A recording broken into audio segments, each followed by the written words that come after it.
There's one thing that I've noticed is that the more popular side-by-sides become, the more popular it is to customize your side-by-side. And one thing that people really neglect when they're customizing side-by-sides and adding all kind of accessories is how that affects their ride height and handling. Well, today we're going to show you how to measure your ride height, how to adjust your ride height, and where to get the information to set your ride height based on the accessories that you've added to your vehicle. My name is Dustin Jones, pro UTV racer and factory Fox racer, where today we've rolled in one of my personal builds and we're gonna give you how I set my ride height with the accessories I've added. Fox is putting out some amazing videos that go way farther in depth. So if you want some of that information, you can go to ridefox.com/academy. One thing a lot of people don't consider when they start customizing their vehicle and adding more weight to it, or even adding more passengers on a vehicle like a 4-seater, is how that's gonna affect the ride height or create suspension sag. So we just rolled in one of my personal Can-Am X3s built right here at S3 Power Sports, where you put a full stereo roof, a winch, an ice chest, aftermarket doors, all kind of accessories in this thing. And the first thing that I noticed when we got it done is it's sitting a little lower than I like. So let's start off by showing you where to check your ride height.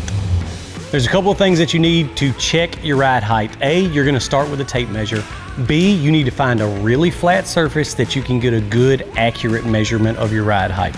Next, you wanna roll your vehicle forwards and backwards, make sure the suspension settles out and it's relaxed in its normal ride height position.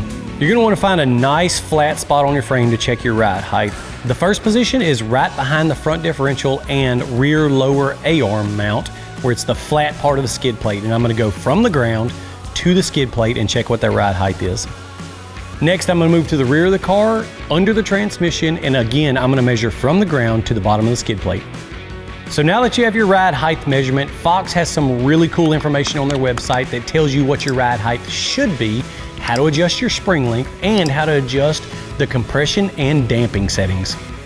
Now that we see the ride height on my new Can-Am is about 13 inches and we're trying to target about 15 inches, let's get this thing up in the air and get the ride height adjusted.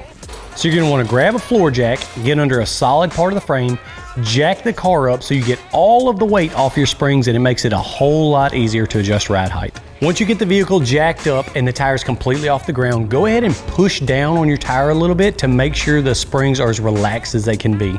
If by some chance you actually kept up with your factory toolkit, go into your glove box and grab your spanner wrench, because this is how you can adjust the preload nuts.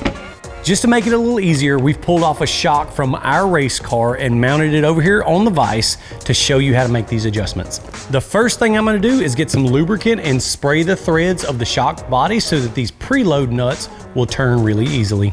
Now that we have the shock lubricated, you're gonna take your factory spanner wrench, hook it on the top preload jam nut, and break this one loose. Before you make any adjustments, it's crucial to take some measurements, because keep in mind, you're not gonna do anything to damage these shocks or make them explode. So if you take the original measurements, you can always go back to the factory settings if you're not happy with how it rides.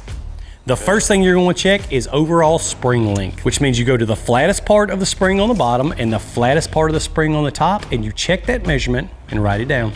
The next thing I really like to check is preload on the nuts. And so I like to go from the face of the spring to the top edge of the shock body and check that measurement.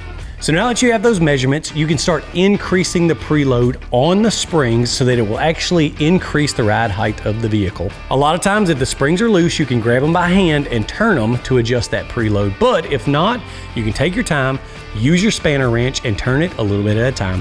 One rule of thumb that I like to go by is every inch of ride height I want to change, I make a ½ inch adjustment on the preload. So I want to go up 2 inches of ride height, so I'm going to make 1 inch of preload adjustment. Just plan on really taking your time with this and making multiple changes. You're not going to hit it right the first time, so continually check your ride height, make the adjustments until you get it perfect.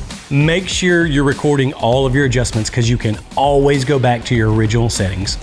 Now that we have the front about where we want it, we're gonna move to the rear and do the exact same thing. Now keep in mind, you do have to continually check the front and rear, because each adjustment affects the other.